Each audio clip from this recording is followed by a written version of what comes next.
Hello दोस्तों, नमस्कार। दिन भर की बड़ी खबर बिना देरी के बताएंगे, जहां सबसे पहले बताएंगे अब असलियत निकलकर सामने आई चाइना की लोकसभा चुनाव में एनडीए की जीत पर क्या बोला ग्लोबल टाइम्स। मोदी सरकार पर निशाना साधा है तो वहीं नरेंद्र मोदी का दबदबा तो दिखा, लेकिन पूरी बात बताएंगे। भारत में लोकसभा चुनाव के नतीजों पर क्या बोला विदेशी मीडिया, तो वहीं एनडीए के चुनाव जीते ही प्रधानमंत्री नरेंद्र मोदी जी का विरोधियों पर बड़ा ही विस्फोटक बयान। सबसे पहले आपको बताएंगे कैसे तीसरी जीत के बाद पहले ही भाषण में प्रधानमंत्री मोदी जी ने कर दी नीतीश और नायडू की तारीफ। तो वहीं इंडिया गठबंधन भी आज बड़ी बैठक में पीएम चेहरे पर फैसला लेने वाला है। दोस्तों, नीतीश नायडू से भी बातचीत करेगा। सारी जानकारियां बताएंगे विस्तार से, बस आप वीडियो के अंत तक बने रहेगा। और खबरों में आगे बढ़ने से पहले अगर आप भी मानते हैं कि पूरे 5 साल कार्यकाल पीएम नरेंद्र मोदी जी का ही चलेगा, तो इस वीडियो को लाइक करके चैनल को सब्सक्राइब करके बेल आइकन दबा के कमेंट में जय हिंद कहना मत भूलिएगा। और साथ में मोदी है तो मुमकिन है अवश्य कह दीजिएगा। बात करें पहली बड़ी खबर की, जहां लोकसभा चुनाव में एनडीए की जीत पर क्या बोला ग्लोबल टाइम्स। दरअसल लोकसभा चुनाव में प्रधानमंत्री नरेंद्र मोदी की अगुवाई वाली एनडीए गठबंधन की जीत पर चीन के सरकारी मीडिया बोले तो ग्लोबल टाइम्स ने प्रतिक्रिया दी है। ग्लोबल टाइम्स ने लिखा कि भारतीय प्रधानमंत्री नरेंद्र मोदी ने मंगलवार को सोशल मीडिया पर एक बयान जारी कर तीसरी बार जीत का दावा किया। चीनी विशेषज्ञों ने कहा कि हालांकि मोदी की चीनी विनिर्माण के साथ प्रतिस्पर्धा करने और भारत के कारोबारी माहौल को बेहतर बनाने की महत्वाकांक्षा को पूरा करना मुश्किल होगा। ग्लोबल टाइम्स ने आगे लिखा कि चूंकि मोदी की भारतीय जनता पार्टी अपने गठबंधन के बावजूद पूर्ण बहुमत हासिल करने में विफल रही है, इसलिए प्रधानमंत्री के लिए आर्थिक सुधार को आगे बढ़ाना मुश्किल होगा, लेकिन राष्ट्रवाद का कार्ड खेलना संभव है। विशेषज्ञों ने कहा कि उन्होंने उम्मीद जताई है कि चीन भारत संबंधों में भी बहुत सुधार होने की संभावना नहीं है। मीडिया ने बताया है कि मंगलवार रात को मतगणना पूरी होने के करीब थी, जिसमें मोदी के गठबंधन को आश्चर्यजनक रूप से मामूली अंतर से जीत मिली। जी हाँ, यानी कि दोस्तों एनडीए की जीत पर चाइना कह रहा है कि भारत के साथ अगले 5 सालों तक संबंध सुधरने नहीं वाले, यानी कि ये बहुत बड़ा कटाक्ष किया है। दोस्तों, चाइना ने मोदी सरकार पर निशाना साधने की कोशिश की है। इस पर आप क्या जवाब देना चाहेंगे दोस्तों, कमेंट में लिखकर अवश्य बताइएगा। तो वहीं लोकसभा चुनाव में जीत पर विदेशों से प्रधानमंत्री मोदी जी को मिली बम्पर बधाई। किस देश के नेता ने क्या कहा बता दें। लोकसभा चुनाव में राष्ट्रीय जनतांत्रिक गठबंधन को मिली जीत पर प्रधानमंत्री नरेंद्र मोदी को विदेशों से बधाई मिलनी शुरू हो गई। कई विदेशी नेताओं ने प्रधानमंत्री मोदी को जीत की बधाई दी है। उन नेताओं ने भारत के साथ मिलकर काम करने और आपसी संबंधों को मजबूत करने की इच्छा भी जताई है। आखिर किस देश के नेता ने अपने बधाई संदेश में क्या कहा आपको बता दें। मॉरिशस के प्रधानमंत्री ने लिखा कि प्रधानमंत्री मोदी जी को ऐतिहासिक तीसरे कार्यकाल के लिए आपकी प्रशंसनीय जीत पर बधाई। आपके नेतृत्व में सबसे बड़ा लोकतंत्र उल्लेखनीय प्रगति हासिल करना जारी रखेगा। मॉरिशस भारत विशेष संबंध हमेशा बने रहेंगे। तो वहीं भूटान के प्रधानमंत्री ने कहा कि दुनिया के सबसे बड़े चुनावों में लगातार तीसरी बार ऐतिहासिक जीत के लिए मेरे मित्र प्रधानमंत्री नरेंद्र मोदी जी और एनडीए को बधाई। जैसे जैसे वो भारत को नई ऊंचाइयों पर ले जा रहे हैं, मैं दोनों देशों के बीच संबंधों को और मजबूत करने के लिए उनके साथ मिलकर काम करने के लिए उत्सुक हूँ। जी ऐसे में अगर आप लोगों ने अभी तक प्रधानमंत्री नरेंद्र मोदी जी को कमेंट में बधाई नहीं दिया है तो कांग्रेचुलेशन पीएम नरेंद्र मोदी जी जरूर कह दीजिएगा। बात करें अगली बड़ी खबर की, तीसरा कार्यकाल देश के बड़े फैसलों के लिए समर्पित, ये मोदी की है गारंटी। नतीजों के बाद पीएम नरेंद्र मोदी ने खुद दिया ये बयान। दरअसल मोदी जी ने कहा कि जनता ने भाजपा और एनडीए पर भरोसा जताया है। आज की ये विजय दुनिया के सबसे बड़े लोकतंत्र की जीत है, ये भारत के अटूट निष्ठा की जीत है, ये विकसित भारत के प्रण का जीत है, ये कहना है प्रधानमंत्री नरेंद्र मोदी जी का। मतगणना के बीच प्रधानमंत्री मोदी जी ने भाजपा मुख्यालय पहुंचते हुए आयोजित कार्यक्रम को संबोधित किया। इस दौरान उन्होंने कहा कि यह विकसित भारत के प्रण की जीत है, ये सबका साथ सबका विकास की जीत है, ये इस मंत्र की जीत है, ये 140 करोड़ भारतीयों की जीत है। जी हाँ दोस्तों, तो वहीं उन्होंने विरोधियों पर कटाक्ष करते हुए कहा कि विरोधी एकजुट होकर उतनी सीटें नहीं जीत पाए जितना अकेले बीजेपी जीती है। जी हाँ, विपक्ष पर निशाना साधते हुए प्रधानमंत्री मोदी जी ने कहा कि हमारे विरोधी एकजुट होकर भी उतनी सीटें नहीं जीत पाए जितनी इस लोकसभा चुनाव में अकेले बीजेपी ने जीत कर दिखाया है। मैं देश के कोने कोने में उपस्थित भाजपा के कार्यकर्ता को कहूंगा, आपकी मेहनत, इतनी गर्मी में आपका बहाया पसीना, ये मोदी को निरंतर काम करने की प्रेरणा देता है। जी हाँ, तो वहीं दोस्तों प्रधानमंत्री नरेंद्र मोदी जी की इस जीत को, एनडीए की इस जीत को कांग्रेस ने जनादेश मोदी के खिलाफ बताया है। तो वहीं प्रधानमंत्री मोदी जी ने तीसरी जीत के बाद पहले भाषण में नीतीश कुमार और नायडू की जमकर कर दी तारीफ। आखिर बीजेपी के लिए कितने जरूरी हैं ये दोनों आपको बता दें। प्रधानमंत्री मोदी जी ने कहा कि आंध्र प्रदेश में चंद्रबाबू नायडू और बिहार में नीतीश बाबू के नेतृत्व में भाजपा ने अच्छा प्रदर्शन किया है। प्रधानमंत्री के नीतीश नायडू की तारीफ में बड़ा सियासी संदेश छिपा है। यहाँ ध्यान देने वाली बात यह है कि भाजपा अकेले दम पर केंद्र की सत्ता में काबिज नहीं हो पाएगी। ऐसे में एनडीए में शामिल नीतीश और चंद्रबाबू नायडू एनडीए की सरकार बनाने में अहम रोल निभाएंगे। दोस्तों आपको बता दें, नीतीश कुमार अभी इस वक्त ऐसे नेता बन चुके हैं जिनके दोनों हाथों में लड्डू है और इन मामलों में नीतीश कुमार का लक हमेशा से सही काम किया है। तो वहीं नीतीश नायडू से बातचीत है जारी। इंडिया गठबंधन की बैठक में होगा प्रधानमंत्री चेहरे का फैसला। उद्धव ठाकरे का सबसे बड़ा बयान कि नीतीश नायडू से बातचीत कर रही है इंडिया गठबंधन। दरअसल लोकसभा चुनाव में इंडिया गठबंधन के प्रदर्शन से शिवसेना यानी यूबीटी शिवसेना प्रमुख उद्धव ठाकरे काफी ज्यादा खुश नजर आए हैं। उन्होंने केंद्र में अगली सरकार बनाने का दावा पेश करने की आवश्यकता पर जोर दिया। ठाकरे ने कहा कि विपक्षी गठबंधन के नेता बुधवार को बैठक करके प्रधानमंत्री के चेहरे पर फैसला करेंगे। उन्होंने नतीजों और रुझानों के बाद संवाददाता सम्मेलन को संबोधित किया। इस दौरान उन्होंने कहा कि भाजपा 272 सीट के साधारण बहुमत के आंकड़े से चूक जाएगी। उद्धव ठाकरे ने कहा कि कांग्रेस और अन्य सहयोगी दलों के नेता बिहार के मुख्यमंत्री नीतीश कुमार और तेलुगु देशम पार्टी प्रमुख चंद्रबाबू नायडू से बातचीत कर रहे हैं। इनके साथ गठबंधन में उनके शामिल होने की संभावना पर चर्चा की जा रही है। ठाकरे ने ये तक आरोप लगा दिया है कि संयुक्त आंध्र प्रदेश के पूर्व मुख्यमंत्री नायडू और नीतीश कुमार दोनों भाजपा से परेशान हैं। नतीजों और रुझानों के मुताबिक इंडिया गठबंधन के 200 सीटों का आंकड़ा पार करने के बाद ठाकरे ने कहा कि आम आदमी ने अपनी ताकत दिखा दी है। उन्होंने कहा कि अगली सरकार बनाने के लिए दावा पेश करने की आवश्यकता है। बुधवार को दिल्ली में इंडिया गठबंधन की बैठक है। इसमें प्रधानमंत्री के चेहरे पर फैसला किया जाएगा। अब ऐसे में दोस्तों इंडिया गठबंधन कहीं ये बहुत बड़ी चाल ना चल दे कि वो ये ना कह दे कि अगर नीतीश कुमार हमारी पार्टी में शामिल होते हैं तो उनको प्रधानमंत्री बना दिया जाएगा, क्योंकि अगर पीएम बनने का ऑफर दिया जाता है नीतीश कुमार को तो हमें नहीं लगता कि नीतीश कुमार जरा भी देर लगाएंगे। आपको क्या लगता है दोस्तों, बताइएगा जरूर, लेकिन ऐसा ना हो तो ही ज्यादा अच्छा है। तो वहीं आपको बता दें, ओम बिरला ने लगाई जीत की हैट्रिक। 20 साल में दोबारा सांसद निर्वाचित होने वाले पहले लोकसभा अध्यक्ष बने। जी हाँ, लोकसभा अध्यक्ष ओम बिरला ने मंगलवार को कोटा संसदीय सीट 139 से अधिक मतों के अंतर से जीत ली है। ओम बिरला इस सीट से 2014 से सांसद है। इसके साथ ही वो 20 वर्षों में निचले सदन के लिए दोबारा निर्वाचित होने वाले पहले पीठासीन अधिकारी बन गए हैं। निचले सदन के लिए पुनः निर्वाचित होने वाले अंतिम लोकसभा अध्यक्ष पीए सगमा थे, जो 1996 से 1998 तक 11वीं लोकसभा के पीठासीन अधिकारी थे। उस समय कांग्रेस के सदस्य रहे संगमा 1998 के लोकसभा चुनाव में मेघालय के तुरा से दोबारा निर्वाचित हुए हैं। तो वहीं दोस्तों चुनाव रिजल्ट के बाद ममता बनर्जी फिर एक बार प्रधानमंत्री मोदी पर हमलावर होती नजर आई है। ममता बनर्जी की मांग, कहा साख खो चुके हैं प्रधानमंत्री, तुरंत इस्तीफा दे पीएम। जी हाँ, पश्चिम बंगाल की मुख्यमंत्री ममता बनर्जी ने कहा कि बंगाल के लोगों की राय से मैं खुश हूँ, जिससे संदेश खाली को लेकर दुष्प्रचार फैलाया गया, हमारी माँ बहनों का अपमान किया गया, लेकिन उसके बावजूद भी हम संदेश खाली सीट जीत गए। मैंने अखिलेश यादव को धन्यवाद किया है। आने वाले चुनाव में अखिलेश यादव भी उत्तर प्रदेश में जीतेंगे। बिहार के परिणाम की सत्यता नहीं है। तेजस्वी यादव से मेरी बात हुई है। उन्होंने कहा कि अभी मतगणना बाकी है। मैंने शरद पवार, उद्धव ठाकरे, कल्पना सोरेन और सुनीता केजरीवाल को भी धन्यवाद किया है। जी हाँ, उन्होंने कहा कि मुझे खुशी है कि प्रधानमंत्री ने बहुमत का आंकड़ा हासिल नहीं किया। प्रधानमंत्री अपनी साख खो चुके हैं, उन्हें तुरंत इस्तीफा दे देना चाहिए, क्योंकि उन्होंने कहा था कि इस बार 400 पार। मैंने आपसे कहा था कि 200 पार भी होगा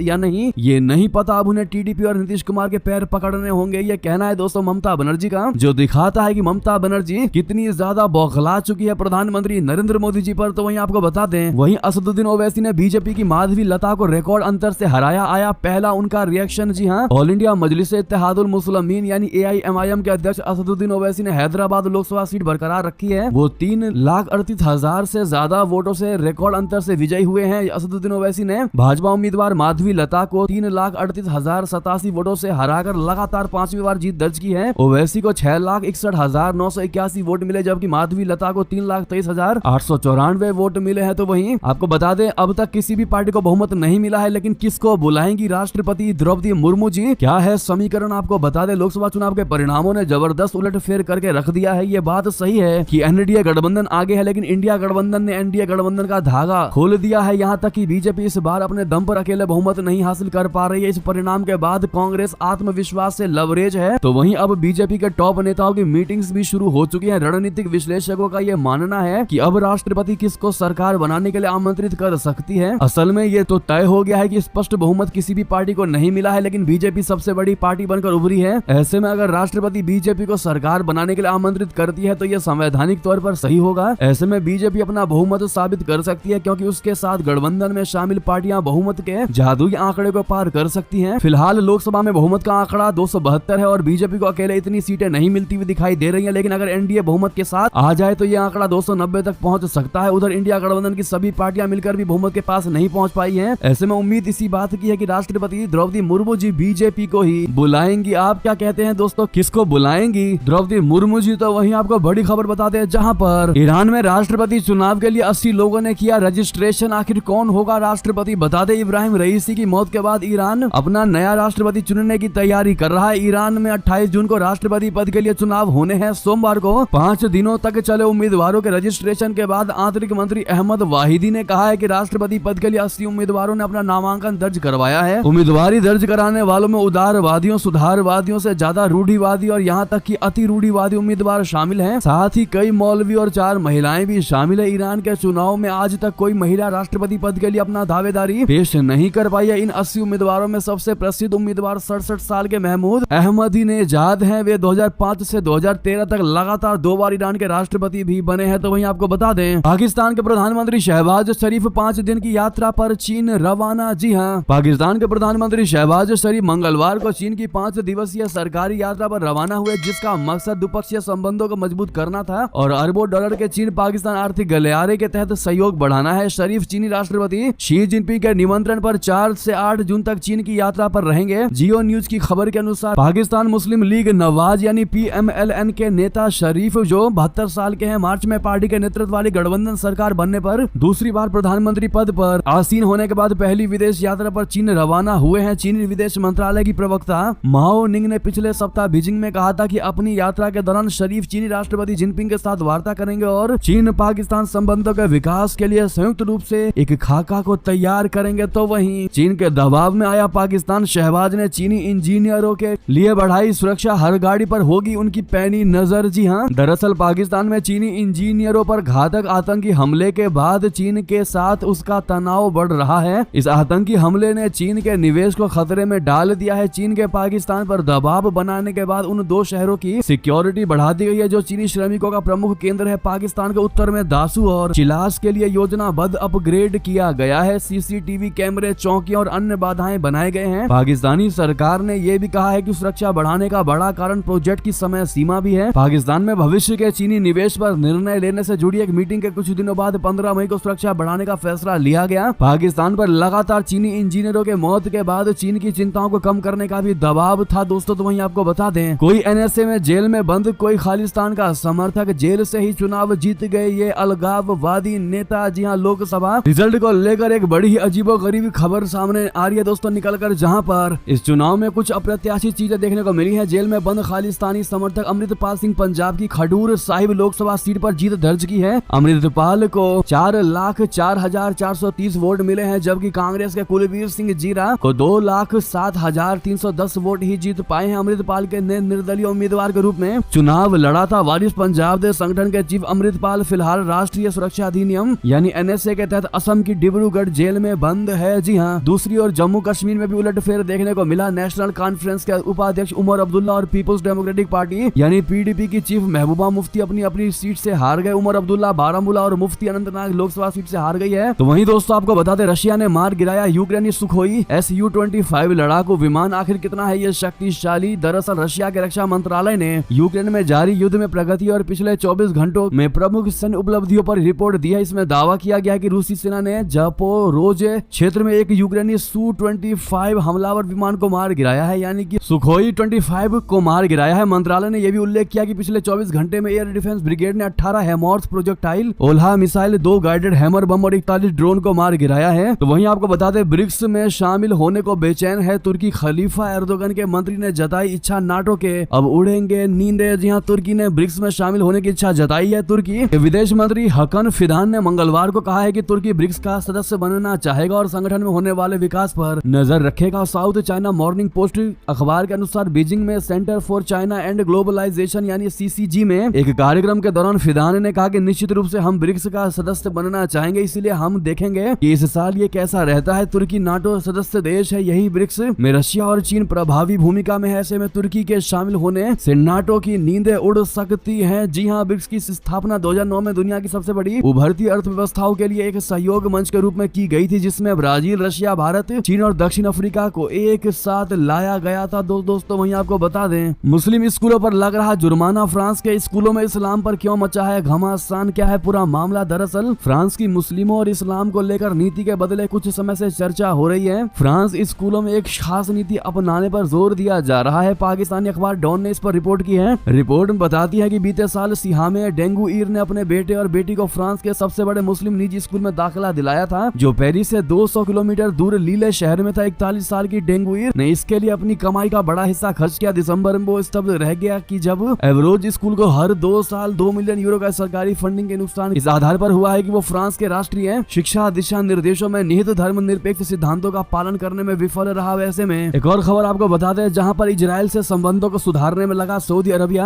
किताबों से हटा दिए यहूदी विरोधी अध्याय। क्या है इसकी कोशिश? दरअसल सऊदी अरब की सरकार इजराइल के लिए अपनी नीति में बदलाव कर रहा है। सऊदी स्कूल की पाठ्य पुस्तकों में हाल के वर्षों में इजराइल पर सकारात्मक प्रवृत्ति देखने को मिली है। सऊदी में साल 2023 से 2024 के लिए स्कूल की पाठ्य पुस्तकें उस हिस्से को हटा लिया गया है जिसमें कहा गया है कि जायोनीवाद एक नस्लवादी यूरोपीय आंदोलन है। पिछले सप्ताह गैर लाभकारी संस्था इम्पैक्ट से की ओर से प्रकाशित रिसर्च में यह कहा गया है। ये संस्था पश्चिम एशिया और उत्तरी अफ्रीकी के देशों में शैक्षणिक पाठ्यक्रम की निगरानी करता है और इस पर अपनी रिपोर्ट देता है। तो वहीं बता दें इजराइल के पासपोर्ट बैन के नाम पर क्या खेल कर रहे हैं। मुइजू घर में ही गिर गए, विपक्ष ने उठाया बड़ा सवाल। जी हाँ, मालदीव की मोहम्मद मुइजू सरकार ने इजरायली पासपोर्ट पर प्रतिबंध लगाने का फैसला लिया है। जैसा कि आप सभी जानते हैं, मालदीव सरकार की ओर से इसका ऐलान किए जाने के बाद देश की विपक्षी पार्टी मालदीवियन डेमोक्रेटिक पार्टी ने कई सवाल उठाए हैं। एमडीपी ने सरकार की मंशा पर सवाल उठाते हुए इजरायली पासपोर्ट धारकों के प्रवेश पर प्रतिबंध लगाने के सरकार के दृष्टिकोण पर चिंता जताई है। एमडीपी के सांसद मिकाइल नसीम ने इस संबंध में कहा है कि उनकी पार्टी ने इजराइल के पासपोर्ट पर प्रतिबंध लगाने के सरकार के फैसले का स्वागत किया होता अगर उसने राष्ट्रपति के आदेश के माध्यम से प्रतिबंध को सीधे लागू करने का दृष्टिकोण अपनाया होता। उन्होंने कहा कि पासपोर्ट पर प्रतिबंध लगाने के लिए कानून में संशोधन करने की सरकार की कल की घोषणा से फैसले से प्रतिक्रिया में केवल देरी होगी। तो वहीं आपको बता दें बड़ी खबर, जहां पर अमेरिका के सैन फ्रांसिस्को में इजरायली दूतावास की इमारत में घुसे 70 फलस्तीनी प्रदर्शनकारी हुए गिरफ्तार। जी हां, अमेरिका के सैन फ्रांसिस्को में इजरायली वाणिज्य दूतावास की इमारत की लॉबी में घुसे फलस्तीनी समर्थक प्रदर्शनकारियों को सोमवार को पुलिस ने गिरफ्तार किया। हालांकि यह तुरंत स्पष्ट नहीं हो पाया है कि कितने लोगों को गिरफ्तार किया गया, लेकिन एसोसिएटेड प्रेस के संवाददाताओं ने पुलिस को लगभग 50 लोगों को अपने साथ ले जाते हुए देखा। अधिकारी उन्हें पुलिस वैन में बैठाकर वहां से ले गए। सोमवार को फलस्तीनी समर्थक प्रदर्शनकारियों का एक समूह इमारत में घुस गया और कई घंटों तक वहां रहा। जी हां दोस्तों, तो वहीं बता दें उत्तर कोरिया को गुस्सावे का करारा जवाब देगा। दक्षिण कोरिया सैन्य समझौते को किया स्थगित। जी हां, दक्षिण कोरिया की सरकार ने उत्तर कोरिया के साथ एक विवादास्पद सैन्य समझौते को निलंबित करने की मंजूरी दे दी है। ये एक ऐसा कदम है जिससे वो उत्तर कोरिया के गुस्सावे पर सख्त प्रक्रिया दे सकता है। यह घटनाक्रम ऐसे समय में हुआ है जब हाल ही में दोनों प्रतिद्वंदी देशों के बीच दुश्मनी तेजी से बढ़ गई है। इससे पहले दक्षिण कोरिया द्वारा किए गए कुछ पर्चे भेजे जाने के जवाब में उत्तर कोरिया ने सीमा पार कचरा ले जाने वाले गुब्बारे उड़ाए थे। तो वहीं आपको बता दें पोलैंड 10 मिनट में ही दुनिया के नक्शे से मिट जाएगा। पुतिन के खास ने कर दी परमाणु हमले की धमकी। जी हां, रूसी राष्ट्रपति व्लादिमीर पुतिन के खास माने जाने वाले एक शख्स ने चेतावनी दिया कि पोलैंड 10 मिनट से भी कम समय में नक्शे से मिट जाएगा। उन्होंने कहा कि इसके लिए रशिया को सिर्फ 2 परमाणु बमों की आवश्यकता होगी। धमकी देने वाले शख्स का नाम कॉन्स्टेंटिन शिवकोक है, जिन्हें रशिया के शीर्ष सैन्य विश्लेषकों में शुमार किया जाता है। कॉन्स्टेंटिन ने एक वीडियो में दावा किया कि रशिया को हर बड़े पोलिस शहर को तबाह करने के लिए सक्रिय 2 परमाणु बमों की आवश्यकता होगी, जिससे उसके लोग और भाषाएं खत्म हो जाएंगी। तो वहीं आपको बता दें प्रधानमंत्री ऋषि सुनक को लगा तगड़ा झटका। सर्वे में विपक्षी लेबर पार्टी की अब तक की सबसे बड़ी चुनावी जीत की भविष्यवाणी। जी हां, ब्रिटेन की विपक्षी लेबर पार्टी इस बार चुनाव में अपने इतिहास की सबसे बड़ी जीत दर्ज कर सकती है। सर्वे करने वाली एजेंसी बोले तो यू गवर्नमेंट ने सोमवार को लेबर पार्टी के लिए 194 सीटों के प्रचंड बहुमत की भविष्यवाणी की है। राइटर्स के मुताबिक यू गवर्नमेंट के सर्वे में अनुमान लगाया गया है कि सेंटर लेफ्ट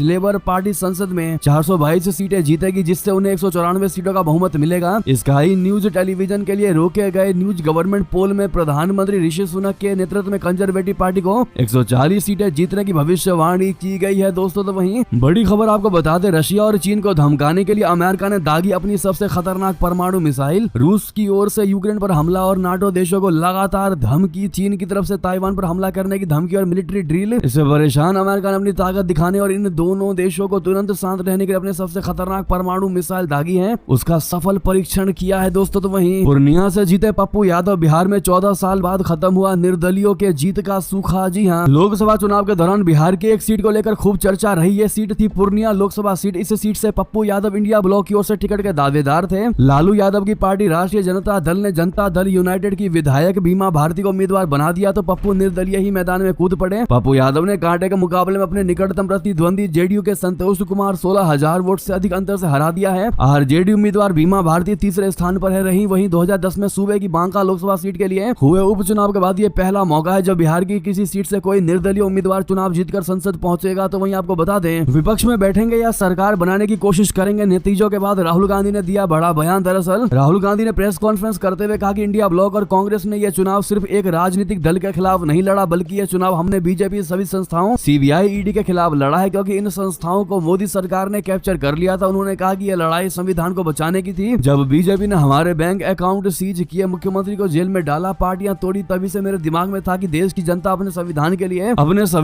लिए एक साथ खड़ी होगी। ये सोच सही साबित हुई है। राहुल गांधी ने कहा कि देश की जनता ने संविधान को बचाने का सबसे बड़ा और पहला कदम उठाया है। कांग्रेस ने इस चुनाव में हमने इंडिया ब्लॉक के पार्टनर की रेस्पेक्ट की, उन्हें साथ लिया। जहां भी गठबंधन लड़ा हम साथ होकर लड़े और कांग्रेस ने देश को नया विजन दिया। ये कहना है राहुल गांधी का। तो वहीं पूर्व सीएम जीतन राम मांझी गया से बने सांसद कुमार सर्वजीत को 1 लाख से ज्यादा वोटों से हराया। जी हाँ, लोकसभा 2024 चुनाव में बिहार के पूर्व मुख्यमंत्री और हिंदुस्तानी आवाम मोर्चा के मुखिया जीतन राम मांझी ने गया लोकसभा सीट से चुनाव जीत लिया है। मांझी ने राष्ट्रीय जनता दल यानी आरजेडी के नेता कुमार सर्वजीत को शिकस्त देकर जीत का परचम लहराया है। जीतन राम मांझी को कुल 4,94,960 वोट मिले हैं, जबकि वही महागठबंधन के उम्मीदवार और आरजेडी नेता कुमार सर्वजीत के 3,93,041 वोट मिले हैं। जी हाँ दोस्तों, इसी बीच ये थी की सारी बड़ी खबर। आपको हमारी खबर कैसी लगी? आशा करता हूँ बहुत अच्छी लगी होगी। अगर थोड़ी भी अच्छी लगी तो इस वीडियो को दोस्तों में, भाइयों में, साथियों में, रिश्तेदारों में शेयर अवश्य कर दीजिएगा और अभी कर दीजिए इस वीडियो को लाइक, चैनल को कर दीजिए सब्सक्राइब, बेल आइकन दबाइए, साथ ही कमेंट बॉक्स में लिख दीजिएगा जय हिंद जय भारत। और यहाँ तक बनने के लिए आप सभी का बहुत बहुत धन्यवाद।